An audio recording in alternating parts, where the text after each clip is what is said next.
Kabila nga. Wala. Wala.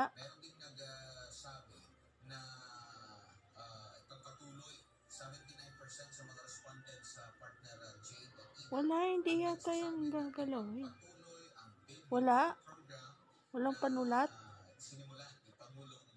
Wala. Try mo nga to.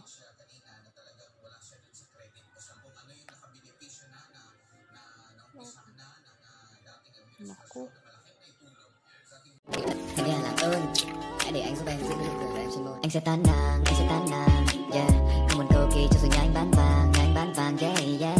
Anh đưa em đi vi vu dạo phố quanh hồ Tây, đáp vào sơ cổ cây nhét một thêm nước vào mình ngồi trà đá em châm cho anh cây thuốc lào. Tay không to, không như lòng mơ, tay vẫn say cỏ, tên anh là phong cơ.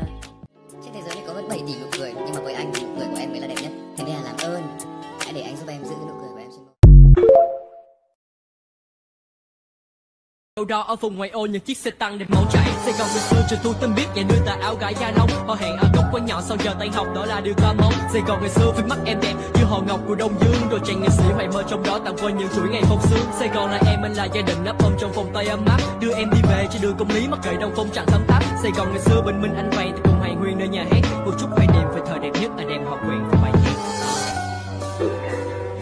Nhưng chúng ta chia tay là chuyện vời nhất của một đời người. Bao giờ cũng bắt đầu từ một nơi chỗ nào đó. Cái mặt này ạ.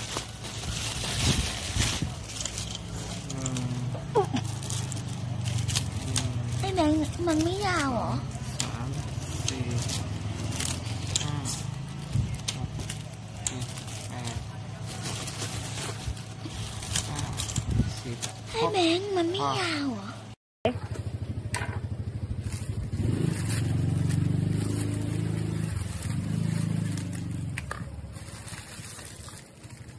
Anh San ปากกาน้องมาส่งแล้วลูก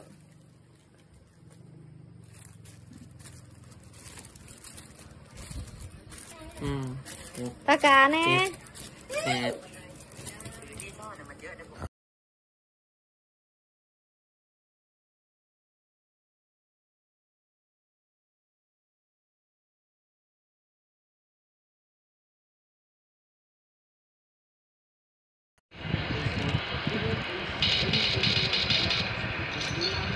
Yung si fake yung dulo lang sa kanya ang gumagana yung uluhan, pero yung dulo kung ano yung pinakailangan pang digital art yun ang hindi gumagana. Cho tôi tim anh đang nói để có tin cho tôi đang trong lần